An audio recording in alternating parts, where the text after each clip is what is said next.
नमस्कार विद्यार्थी मित्रांनो, अभ्यास मित्र परिवारामध्ये तुम्हा सर्वांचं स्वागत आहे. मित्रांनो, आज आपण 31 मार्च रोजीचा करंट अफेअर्स जे आहे तर ते इथं अभ्यासणार आहोत. लेक्चर सुरू करण्यापूर्वी आपल्या ॲप्लिकेशनवर गुढीपाडव्यानिमित्त वेगवेगळे ऑफर जे आहे ते सुरू आहेत. तर तिथं जाऊन तुम्ही कोर्सेस जे आहे ते परचेस करू शकता.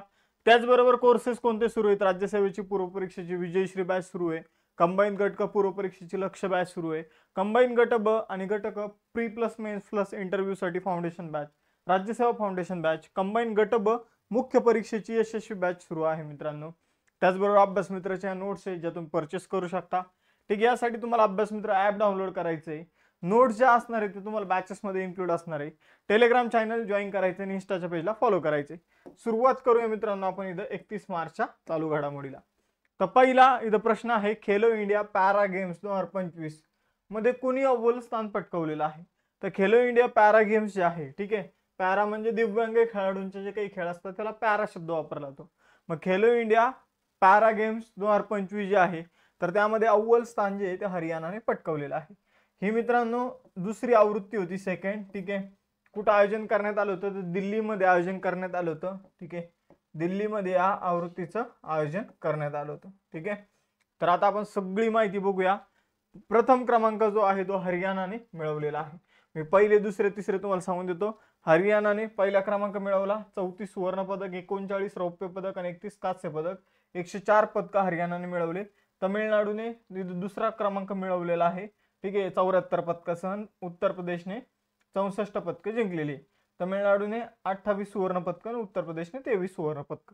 तर सुवर्ण पदक लक्षात ठेवायची कारण ती महत्वाची असतात आणि एकूण पदक. ठीक आहे, तर हरियाणाने सगळ्यात जास्त 104 पदकं जिंकलेली आहे.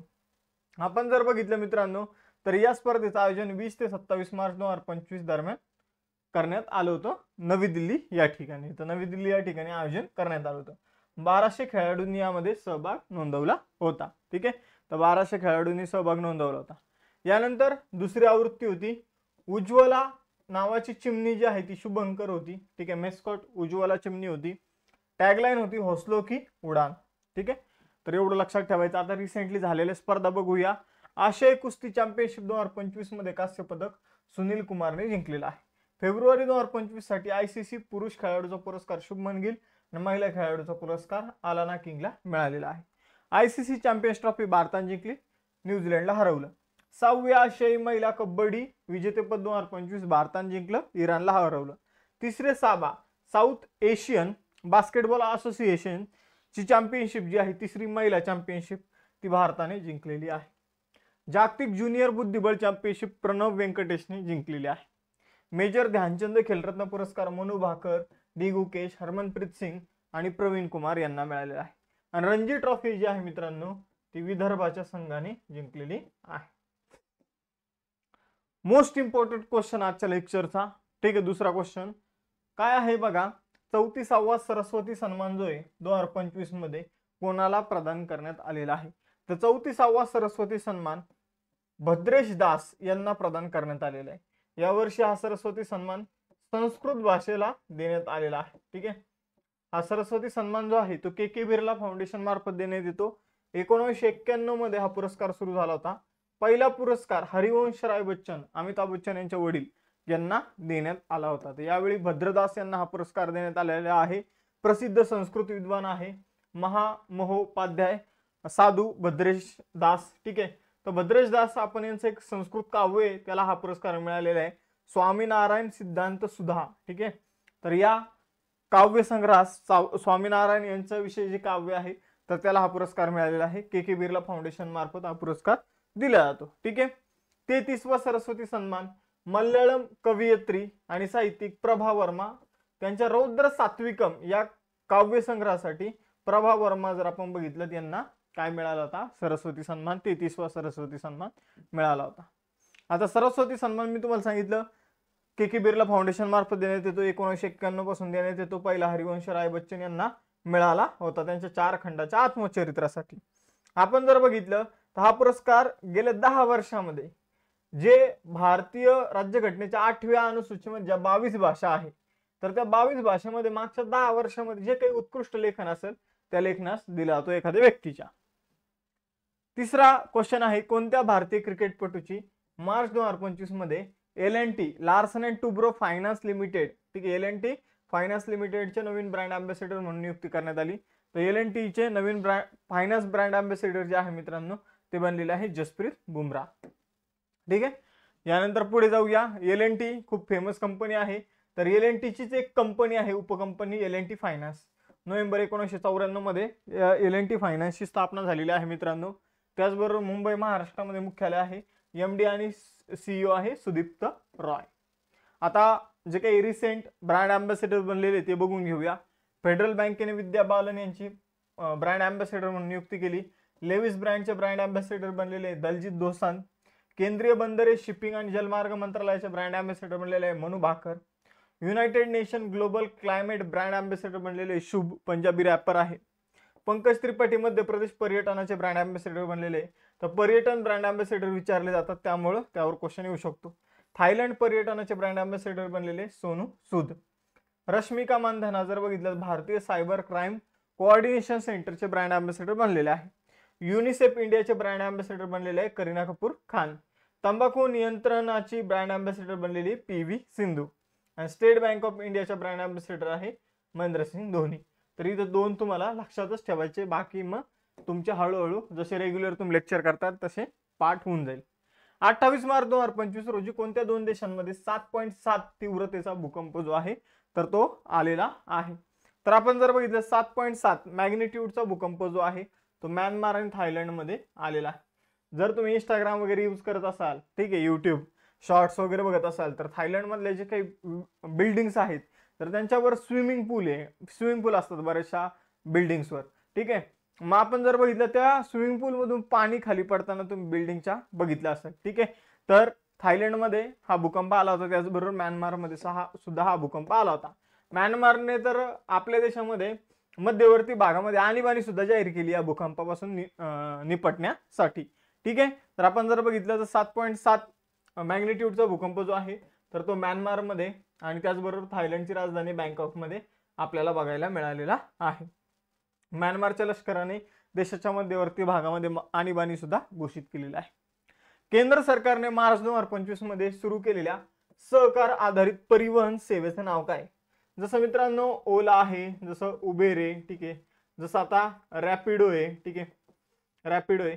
तर तसंच समजून घ्या एक टॅक्सीवाल्यांसाठी, ठीक आहे, टू व्हीलर त्यानंतर रिक्षा, त्यानंतर टॅक्सी, आपण जर बघितलं यांच्यासाठी एक प्लॅटफॉर्म आता केंद्र सरकारने आणलेला आहे. त्याचं नाव काय? तर त्याचं नाव आहे सहकार टॅक्सी. ठीक आहे, सहकार टॅक्सी. तर सहकार टॅक्सी नावाचा एक उपक्रम जो आहे तर तो केंद्र सरकारने आणलेला आहे. या अंतर्गत जर बघितलं तर ओला, उबेर, रॅपिडो यांना काय असतं समजून घ्या. ही ओलाचे समजून घ्या तुम्ही रिक्षा बुक केली 100 रुपये झाले. ठीक आहे. तर 100 रुपयामधून एक फिक्स अमाऊंट जी आहे समजा 20 रुपये म्हणा, 30 रुपये म्हणा, ते ओलावाल्यांना जाणार आणि रिक्षावाल्याला 80 रुपये मिळणार. तर केंद्र सरकारने आता असा प्लॅटफॉर्म सुरू केला की समजून घ्या की हे ओलावाल्यांना पैसे द्यायची गरज नाही. बिल जर झालं तर ते 80 रुपये होणार, तुम्ही ते डायरेक्ट ड्रायव्हरला द्यायचं. म्हणजे आपण जर बघितलं हा जो शेअर ओला, उबेर, रॅपिडो यांना जात होता तर तो आता इथं कोऑपरेटिव्ह टॅक्सी, सहकार टॅक्सीच्या माध्यमातून डायरेक्ट ड्रायव्हरला पैसे मिळणार आणि नागरिकांचे पैसे वाचणार. समजून घ्या आपण 100 रुपये देत होतो तर 90 रुपये जरी ड्रायव्हरला गेले तरी आपल्याला कमी पैसे द्यावे लागणार. आपण जर बघितलं तर ड्रायव्हरला सुद्धा यामध्ये फायदा होणार. रिक्षा चालक, टू व्हीलर, ठीक आहे, आपण जर बघितलं तर कॅब ओनर, तर यांना फायदा होणार आहे. सहकार टॅक्सी नावाची परिवहन सेवा जी आहे ती केंद्र सरकारने सुरू करण्याची घोषित केलेलं आहे. ओला, उबेर, रॅपिडो यांच्यासारख्या कंपन्यांना जो काही नफा शेअर करण्याची जी काही गरज असते तर ती आता असणार नाहीये. त्यामुळे जर बघितलं तर या कॅबचे, रिक्षाचे जे काही ओनर आहेत त्यांना याचा फायदा होणार आहे. हा उपक्रम पंतप्रधान नरेंद्र मोदी यांच्या सहकार से समृद्धी विजनच्या अनुषंगाने सुरू करण्यात आलेला आहे. लाखो ड्रायव्हर्सना सक्षम बनवण्यात आणि त्यांना स्वावलंबी बनवण्यात मदत होणार आहे.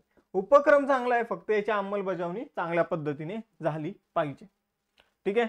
तसं व्यवस्थित ऍप सुद्धा बनवण्यात आलं पाहिजे, जसं की ओला, उबेर, रॅपिडोचं आहे. ठीक आहे. नाही तर उपक्रम सुरू केला आणि त्याची जर अंमलबजावणी व्यवस्थित झाली नाही तर त्या उपक्रमात सुरू करून काही फायदा नाही. यानंतर मार्च 2025 मध्ये ओरिसा उच्च न्यायालयाचे मुख्य न्यायाधीश म्हणून कोणी शपथ घेतली? तर न्यायमूर्ती हरीश टंडन यांनी ओरिसा उच्च न्यायालयाचे मुख्य न्यायाधीश म्हणून शपथ घेतलेली आहे. ठीक आहे.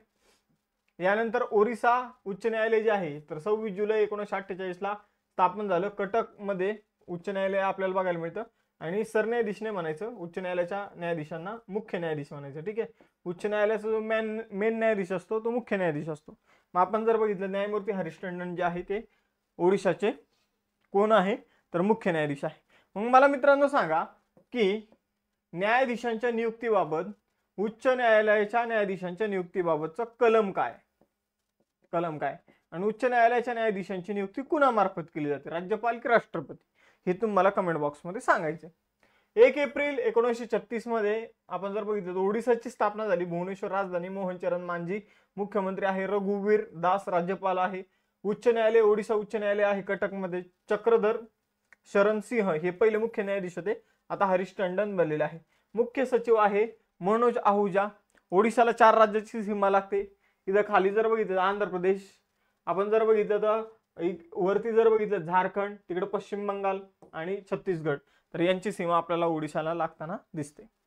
भारतीय सशस्त्र दलाने प्रचंड प्रहार सराव 2025 कुठे आयोजित केलेला आहे तर बघा, प्रचंड प्रहार हा जो युद्ध सराव आहे तर आपली नेव्ही घ्या, आर्मी घ्या, एअरफोर्स घ्या, यांच्यामध्ये कोऑर्डिनेशन म्हणजे यांच्यामध्ये समन्वय आणण्यासाठी युद्धाच्या काळामध्ये तुम्ही बघू शकता की इथं वेगवेगळे युनिफॉर्म तुम्हाला दिसतील. आता अशी जी टोपी असते ती कुणाची असते तर एअरफोर्सची असते. ठीक आहे. हे आर्मीचे युनिफॉर्म तुम्हाला बघायला मिळेल, नेव्हीचे सुद्धा इथं जवान तुम्हाला बघायला मिळेल. ठीक आहे. तर यांच्यामध्ये कोऑर्डिनेशन निर्माण करण्यासाठी प्रचंड प्रहार नावाचा सराव जो आहे तो अरुणाचल प्रदेशमध्ये आयोजित करण्यात आलेला आहे. तर महत्वाचा युद्ध सराव आहे. ठीक आहे. आपण जर बघितलं तर यामध्ये लष्कर, हवाई दल आणि नौदलाच्या एकात्मिक ऑपरेशनवर लक्ष केंद्रित केले जाणार आहे. अरुणाचल प्रदेशमध्ये उंच ठिकाणी हा सराव आयोजित केला जाणार आहे. Eastern theatre. आता ईस्टर्न थिएटर कशाला म्हणायचं तर जो काही सैन्याचा जो काही ईशान्येकडील जो काही भाग आहे, ठीक आहे, ईशान्येकडील जो काही एरिया आहे तर तिथे सैन्याचं जे काही तळ असतं किंवा सैन्य त्या भागाला ईस्टर्न थिएटर म्हणून त्यांनी नाव दिलेलं आहे.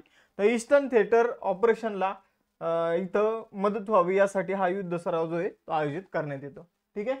यानंतर पुढे जाऊया. लहान मुलांसाठी भारतीय कविता पुनर्संचयित करण्यासाठी बालपण कविता उपक्रम कुणी सुरू केलेला आहे तर बघा मित्रांनो, लहान मुलांसाठी ज्या काही कविता वेगवेगळ्या भारताच्या वेगवेगळ्या भागात बोलल्या जातात तर त्यासाठी एक बालपण कविता उपक्रम जो आहे तो सुरू करण्यात आलेला आहे.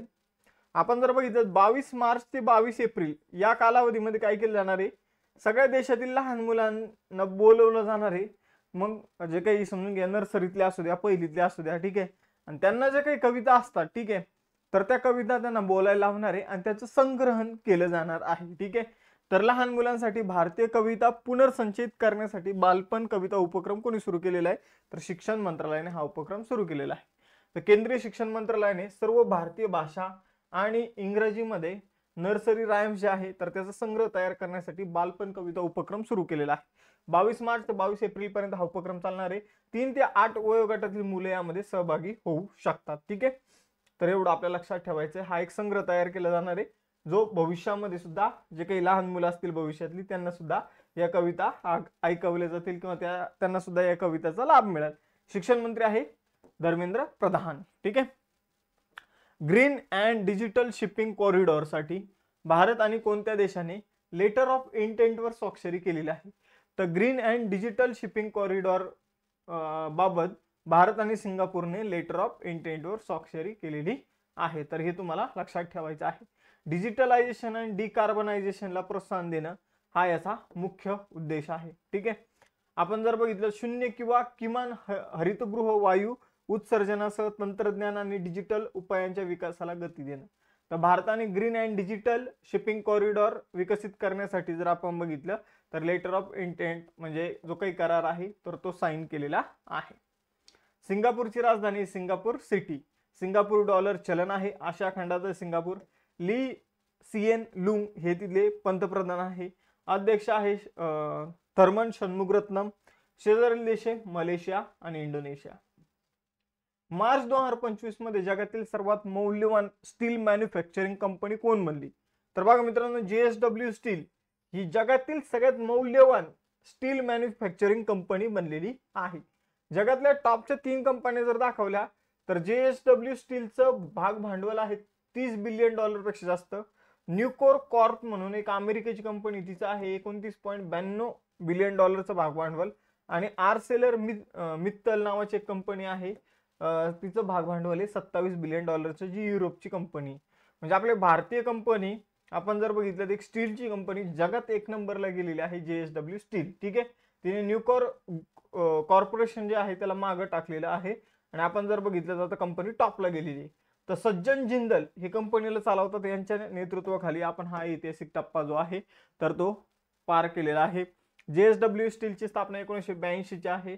मुंबईमध्ये मुख्यालय आहे. अध्यक्ष आहे श्री सज्जन जिंदल.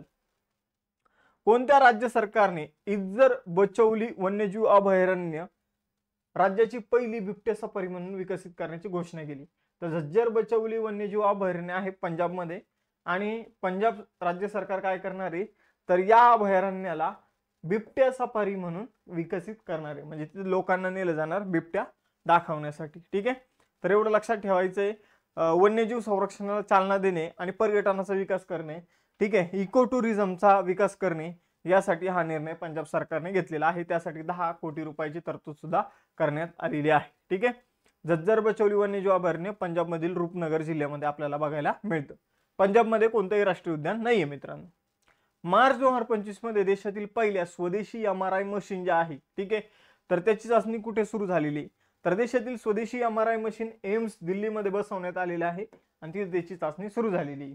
बघा मित्रांनो, MRI मशीन जे असतं, ठीक आहे, तर त्यामध्ये जर माणसाला समजून घ्या इंटरनल ऑर्गनला काही डॅमेज वगैरे असेल, ते जर शोधायचं असेल तर MRI मशीनच्या साहाय्याने ते शोधलं जातं. ठीक आहे, तर मॅग्नेटिक रिझोनन्स इमेजिंग त्याला शॉर्टकटमध्ये म्हटलं तर मॅग्नेटिक रिझोनन्स इमेजर किंवा इमेजिंग, ठीक आहे, त्याला शॉर्टकटमध्ये MRI म्हणून ओळखलं जातं. तर आपण जर बघितलं तर हे वैद्यकीय क्षेत्रामध्ये वापरलं जातं.